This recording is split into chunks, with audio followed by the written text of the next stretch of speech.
Allahumma rahamna bil Qur'an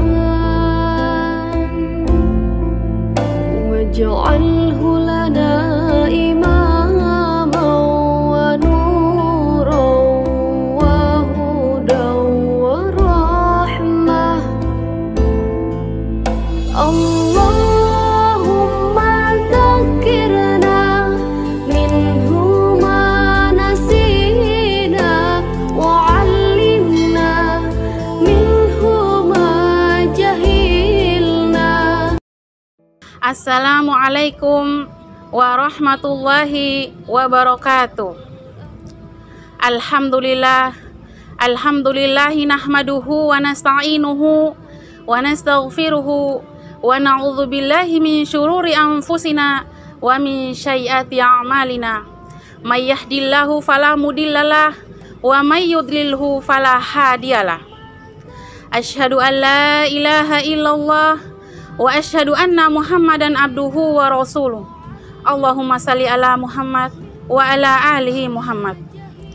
Faqalallahu ta'ala fi kitabil Qur'anul Karim, a'udzu billahi minasyaitonir rajim. Bismillahirrahmanirrahim. Ya ayyuhalladzina amanu taqullaha haqqa tuqatih wa la tamutunna illa wa antum muslimun. Sadaqallahul azim. Pertama-tama, marilah kita panjatkan puja dan puji syukur atas kehadirat Allah Subhanahu wa ta'ala yang telah memberikan begitu banyak nikmatnya kepada kita semua, terutama nikmat iman dan nikmat kesempatan. Salam beserta salawat tidak lupa pula kita kirimkan kepada junjungan kita, Nabi besar kita, Nabi akhir zaman, Nabi penutup para nabi, yakni Nabi Muhammad SAW. Nabi yang telah mampu merubah peradaban zaman dari zaman kejahiliaan menuju zaman keislamiaan. Sekaligus Nabi yang telah mampu menegakkan bendera la ilaha illallah, sehingga bendera la ilaha illallah masih berdiri tegak sampai saat ini.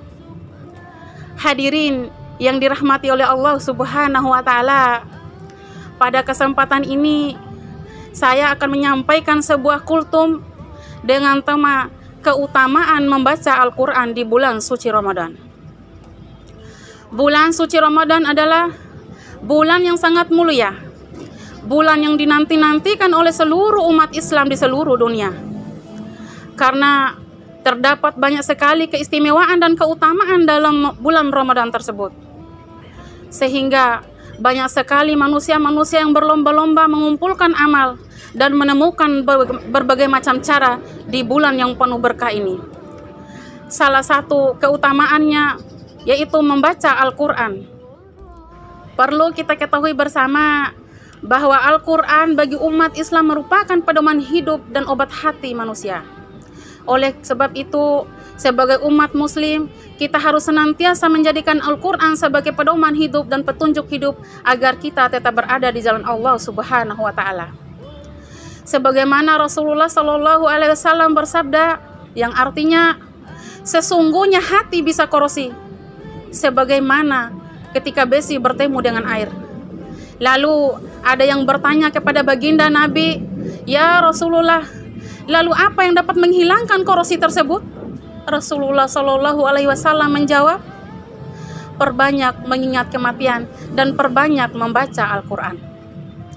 Hadirin yang dirahmati oleh Allah Subhanahu wa ta'ala, ternyata begitu banyak sekali keutamaan yang dapat kita peroleh dalam membaca Al-Quran. Yang pertama, mendapatkan pahala yang berlipat ganda.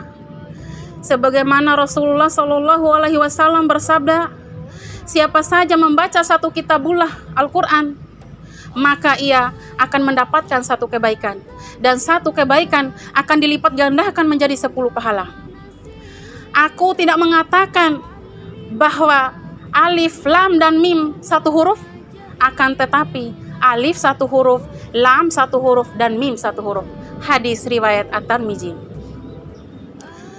Sementara bagi umat Islam yang belum lancar membaca dan menghatam Al-Quran, Allah Subhanahu wa ta'ala tetap memberikan 2 pahala.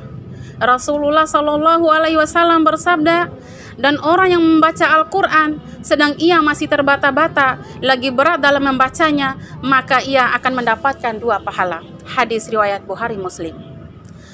Keutamaan yang kedua, mendapatkan syafaat di hari kiamat. Ketika kita membaca Al-Quran dengan tartil, maka kita akan mendapatkan syafaat atau pertolongan Allah di hari kiamat kelak. Rasulullah SAW bersabda, bacalah Al-Quran, sesungguhnya ia pada hari kiamat akan datang memberi syafaat pada pembacanya. Hadis riwayat Ahmad Muslim.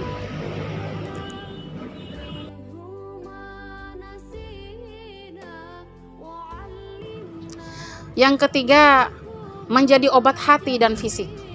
Sebagaimana Allah Subhanahu wa taala berfirman pada surat Al-Isra ayat 82 yang berbunyi, A'udzu billahi minasyaitonir rajim. Bismillahirrahmanirrahim. Wa nunazzilu minal Qur'ani ma huwa shifaa'u wa rahmatul lil mu'minin.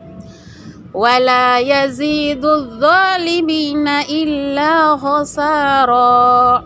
Artinya, dan kami turunkan di dalam Al-Quran suatu penawar atau obat dan rahmat bagi orang-orang yang beriman. Sedangkan bagi orang-orang yang zalim, Al-Quran itu hanya menambah kerugiannya. Keutamaan yang keempat, menjadi keluarga Allah di akhirat kelak. Sebenarnya Allah mempunyai di antara manusia.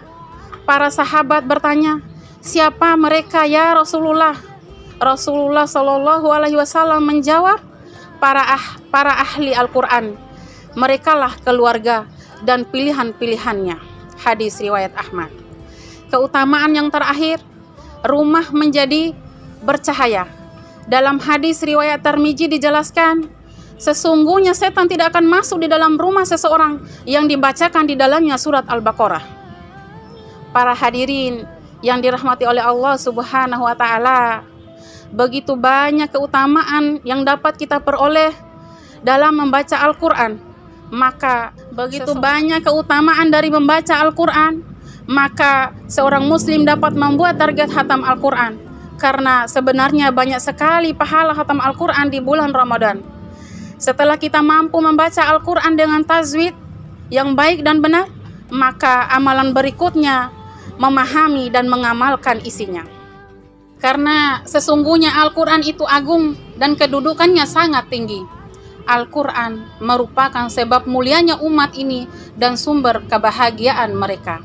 Al-Quran adalah jalan kesuksesan di dunia dan lebih-lebih di akhirat.